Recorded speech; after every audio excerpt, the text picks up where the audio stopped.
Hey guys. Okay, so I'm going to give you the basics of what we'll be talking about today.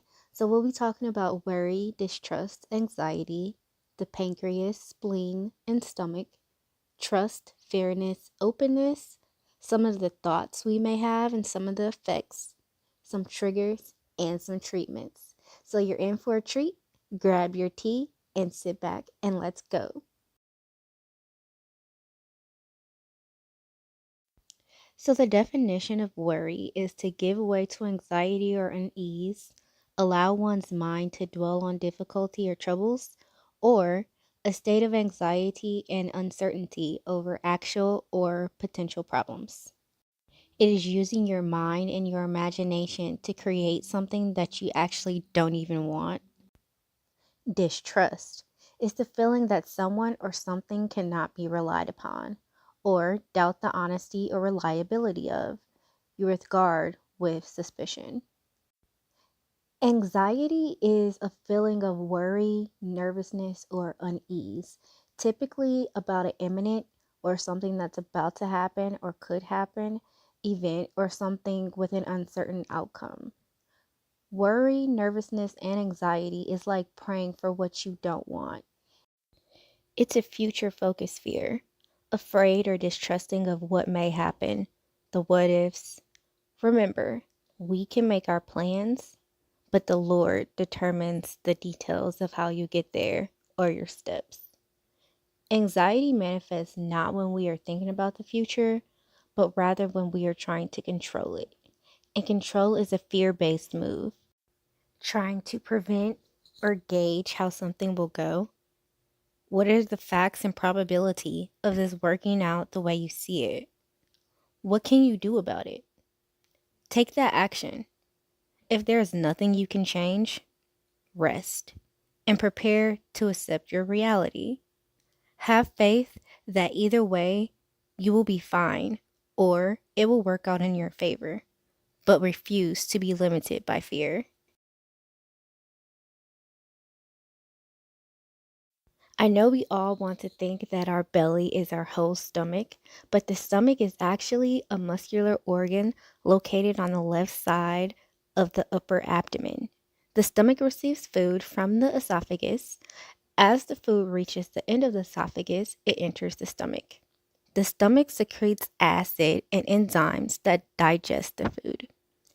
Ridges of muscle tissue line the stomach, and stomach muscles contract periodically, turning the food to enhance digestion. Food then goes from the stomach to the small intestine. Experiencing worry, anxiety, and mistrust chronically or excessively can damage the stomach and digestive health.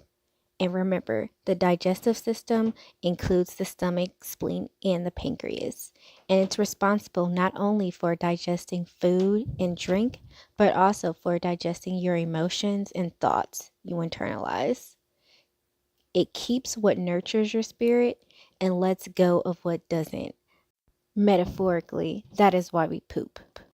Too much worrying and insecurity can weaken our ability to digest. Worry, anxiety, and overthinking are the emotions associated with the stomach.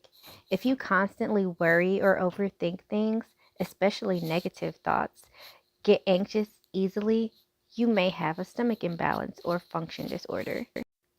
According to traditional Chinese medicine, the taste that corresponds to and supports the stomach is sweet, according to the five element theory. If you crave sweets, perhaps your stomach needs support. The taste of sweet naturally supports the healthy function of the stomach. The mouth is the sensory organ related to the stomach.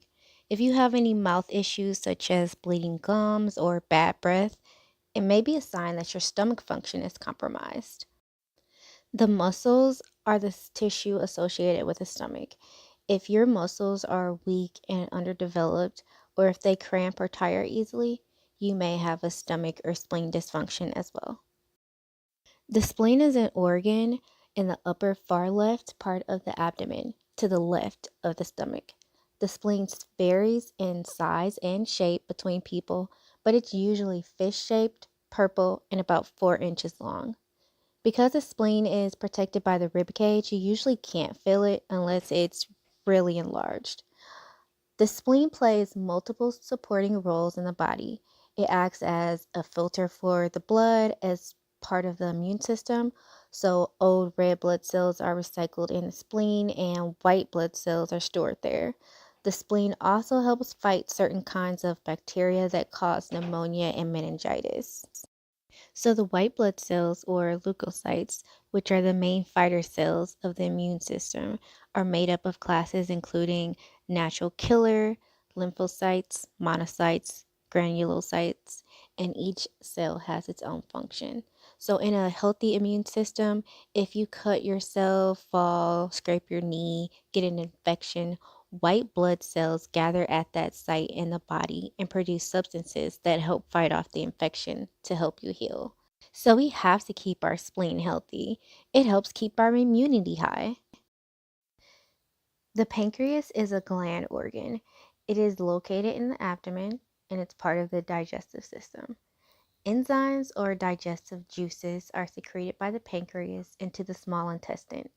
There, it continues breaking down the food that has left the stomach. And the pancreas also produces the hormone insulin and secretes it into the bloodstream, where it regulates the body's glucose or sugar level. Problems with insulin control can lead to diabetes.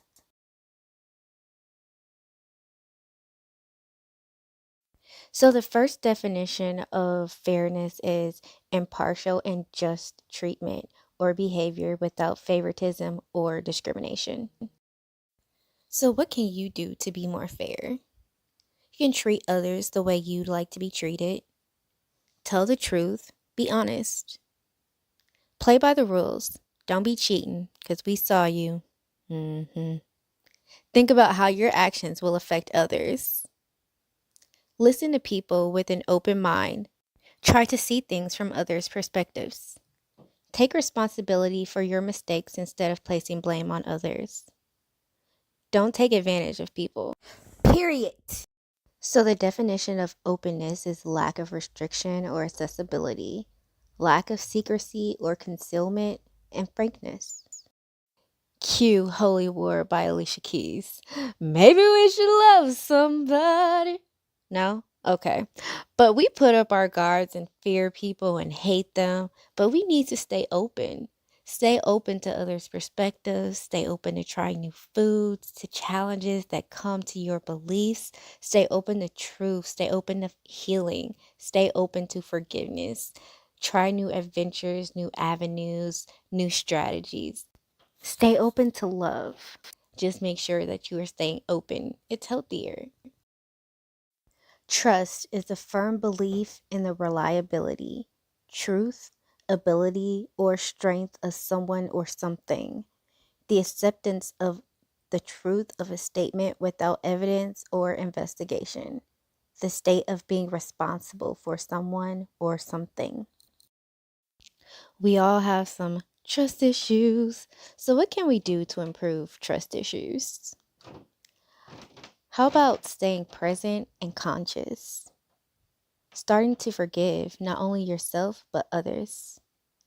Try a new strategy so you'll get a new result. Know what you want. Get to the root of your fear so that you can release that fear. Be mindful of the media and music that trigger distrust in you. Ask yourself, is there a situation going on where I cannot trust, or am I projecting my feelings due to past trauma? So, what can trigger these emotions in us?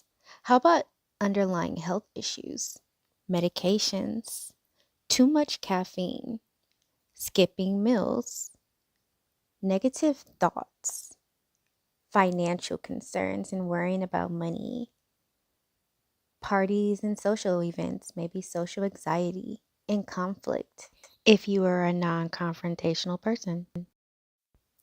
Also, pay attention to who you're around. If you're in a dark alley and you get anxiety, realize that our feelings are messengers and it is how our body communicates with us. And it's up to us to find out why our feelings are being triggered and take the appropriate action. So when you're feeling triggered, again, ask yourself, is there something going on truly in my environment where I should be anxious or afraid? Or am I experiencing these feelings due to projections and past trauma? Also, know who to go to when you're feeling triggered. If your best friend or your parent is a chronic worrier, that may not be the best person to go to when you're feeling anxious. Talk to someone that can help ground you and think about your problems in a helpful manner instead of exacerbating your worries.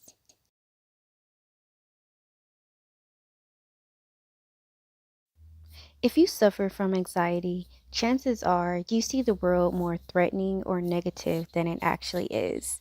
You may feel things will turn out badly, having pending doom, or always jumping to worst case scenarios. Your thoughts may be seen as black and white or as facts before you have reality checked. Seeing things in black and white, either or, if not this, then that, or if they acted this way, then that means, if they said that, that means. Our thoughts can run all over the place, whether they are based in reality or not. From, did I respond to that email? I deserve what happened to me. Did I make that dentist appointment? I'm a failure. Did I turn that coffee pot off? I'm pretty sure they hate me. Oh no, I don't want to do that because it will go wrong. I guess I'm just a boring person. I'm running into traffic and I'm going to be 5 minutes late. I'm going to lose my job. I'm in my 20s and I'm not sure where I want to be in life. I'm running out of time. I've probably overshared today. My boyfriend took 7 minutes too long to text back. He's probably going to leave me. What if the dog just ran past? Sometimes it can be discrediting yourself, as in, I won, but it doesn't count because, or constant worrying if I'm doing the right thing, worrying if my anxiety or depression is ruining other people, making sure if I'm a good person or a good wife or a good mother, making sure that everyone is cared for, trying to trust other people watching your kids, focusing on what might happen, feeling like you're a failure on every single front, needing to take care of yourself, but also feeling guilty, needing the support, but resisting to ask for the help. Some symptoms of these emotions are uncontrolled worry, fear, muscle tension, fast heartbeat, difficulty sleeping, insomnia, difficulty concentrating, restlessness, feeling on edge, or irritability. And please understand that anxiety is not always panic attacks or something you can physically see. Sometimes it's getting overwhelmed if more than one person is in the room trying to talk.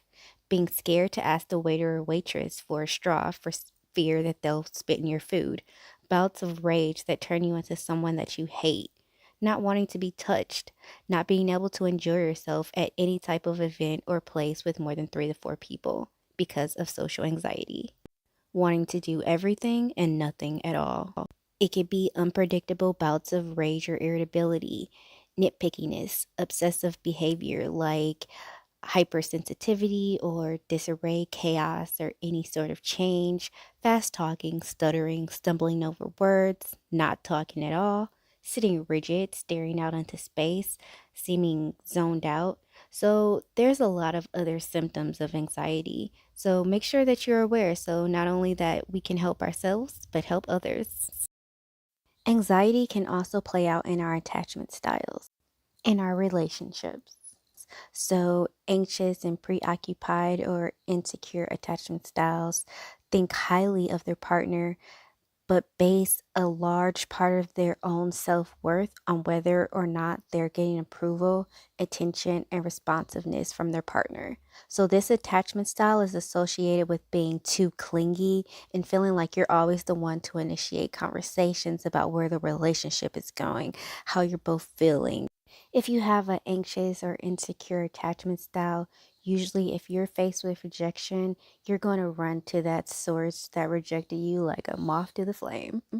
Some people may have a combination of anxious and avoidant tendencies, so you may crave for closeness but also experience a high level of anxiety when you begin to depend on someone. So you often feel used, or betrayed by others because of old memories or childhood memories begin to resurface in your relationships.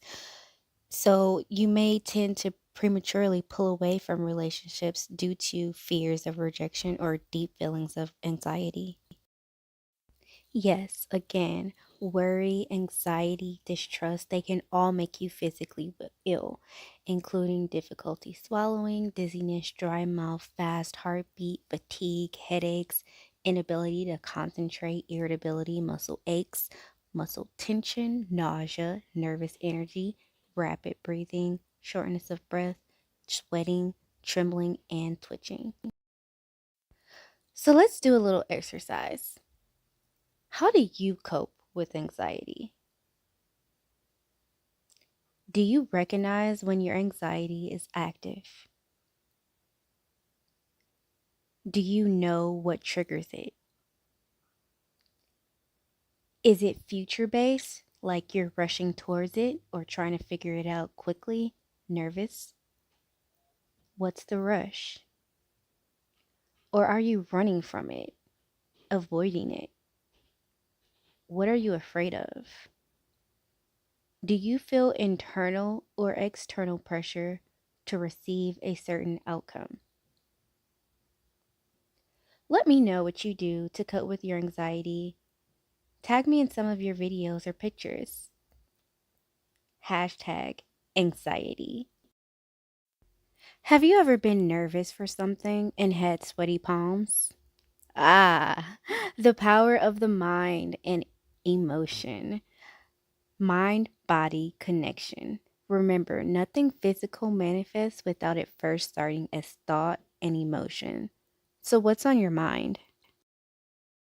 I was asked to talk in regards to how I feel when I have to do a presentation, how I feel when I have to speak in front of a crowd.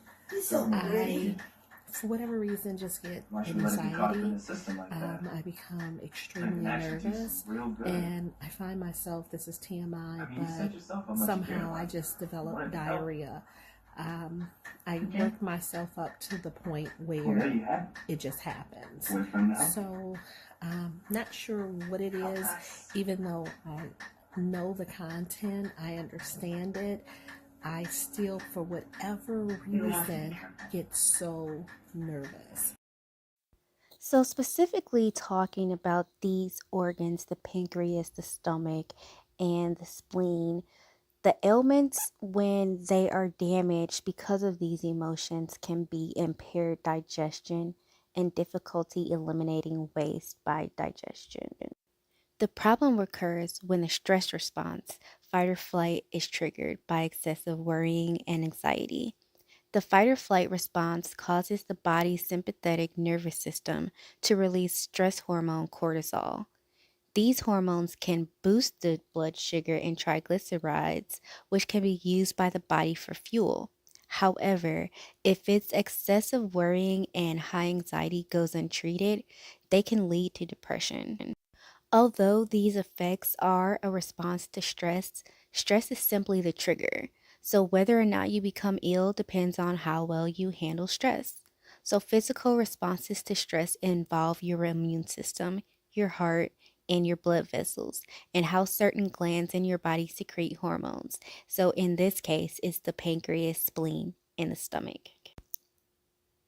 All of these systems interact and are profoundly influenced by your coping style and your psychological state. It isn't the stress that makes you ill, rather, it's the effect responses such as excessive worrying and anxiety have on these various interacting systems. So, the effect that it has on your pancreas, your spleen, and your stomach that can bring on the physical illness. So each emotion is tied to an organ, and each disease is typically tied to an organ. Remember, nothing manifests without it first starting as thought and emotion. What's on your mind? So our body's been worked up, so we need to focus on calming our body down. When we are calm, we can be conscious when we're triggered, so we can consciously figure out if we need to run fight, or freeze. So, what can we do to help with our anxiety? How about meditate? Meditation helps you to be more conscious and thinks about things more clearly. So, reality checking and seeing if things can actually happen or is it you projecting. Exercise. We can do some yoga. If you haven't already, check out our session, Let's Get It On, and see more benefits about exercise and the chemicals produced naturally within our body. Take a drive. It's been emphasized how much driving has helped people. One actually said that it helped them feel in control.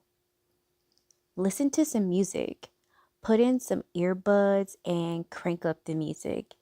This can be especially helpful at night when you're trying to fall asleep.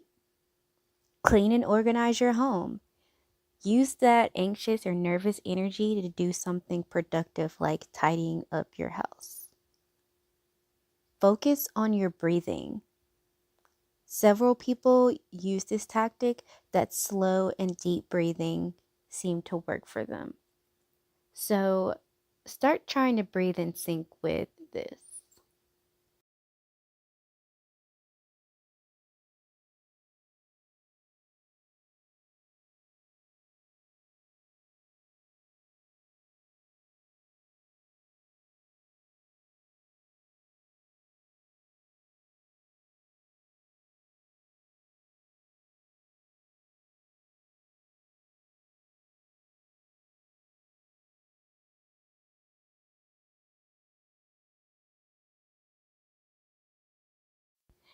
Spend time with animals at an animal shelter. Take your dog for a walk, or let your dog take you for a walk. Cuddle with your cat. Express your creativity. Knit a scarf or crochet, sew, or even paint. Anything creative that requires your full attention will help you feel better. Try pottery. Pottery has been proven to show or reduce the feelings of anxiety. Read a book. There's nothing quite like a good story to help you escape and get your mind off everything that's going on. Go outside, sit under a tree, get in nature. It's good for us. We need that vitamin D. Go for a walk, head to the beach, relax, whatever you need to do to get some outdoor space. A good thing here is learning to relax. Relaxation techniques can trigger the relaxation response in our body, which is the opposite of the stress response. So that might even include taking a bath if that's what makes you relax. It might also include getting a massage. There are many benefits to reducing anxiety with massage therapy. Do some gardening. There are tons of reasons and benefits to gardening, and they will help your serenity. Practicing mindfulness while you garden is a proven way to reduce stress. Spend time with your family and your friends. Talk to a professional. Talking to a professional therapist or psychological counseling can help you develop appropriate coping strategies to deal with issues that trigger excessive worrying. Psychological intervention can give you coping methods that can use either within or outside other treatment programs. The therapist will usually help you identify what type of thoughts or beliefs cause anxiety and then work with you to help reduce them. Lower your caffeine intake. Caffeine stimulates the nervous system, and that can trigger adrenaline and make you feel nervous and jittery. Eat a healthy, balanced diet. Stress and worrying provoke some people to eat too little and others too much, or to eat unhealthy foods. Keep your health in mind when worrying nudges you towards the fridge. Many foods have an essence that supports the stomach, especially yellow or orange foods, foods harvested in late summer, or root vegetables that grow directly in the ground. Eat mostly cooked or warm foods and beverages. Your stomach is warmth loving by nature, So, eating cold or raw foods, especially nuts and vegetables and cold drinks, can damage the stomach functioning over time. Raw fruit is okay, as the essence of fruit is usually light. Here's a little tea for our anxiety and our stomach upsets. Green tea, ginger, peppermint, black, chamomile, fennel, licorice, and the list goes on.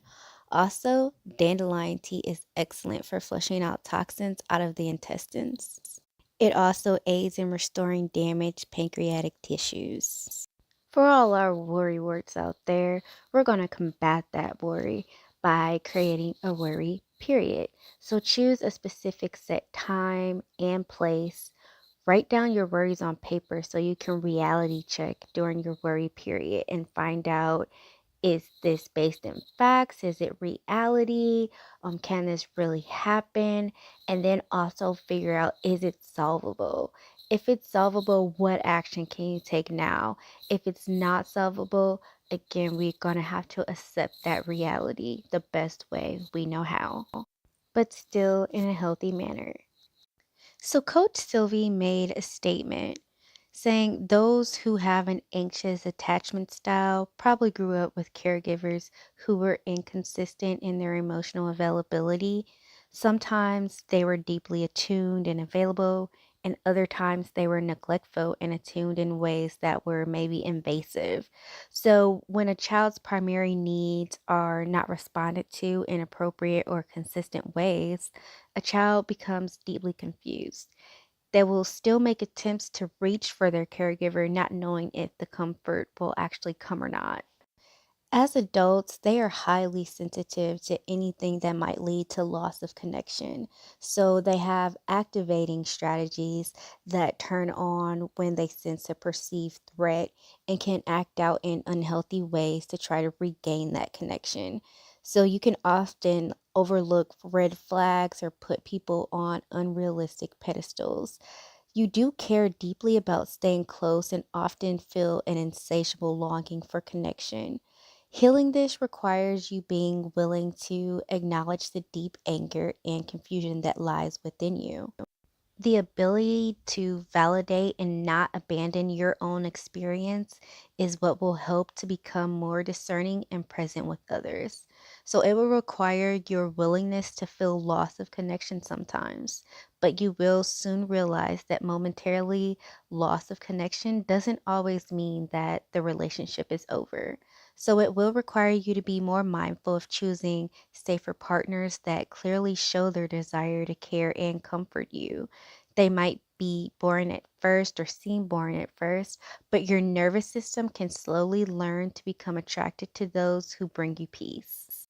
It will require you to slow down and only share little bits of yourself at a time.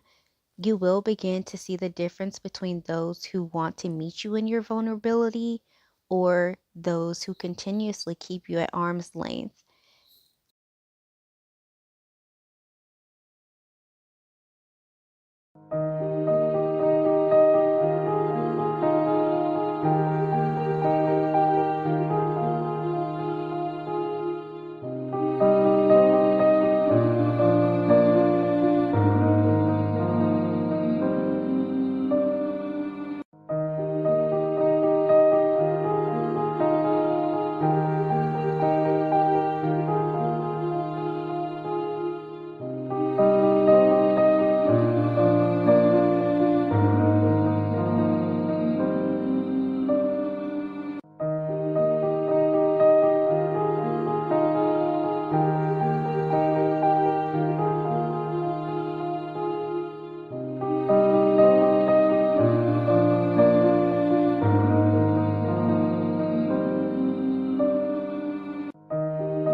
Hey, thank you all so much for joining me today. Don't forget to contact me with your questions, your comments.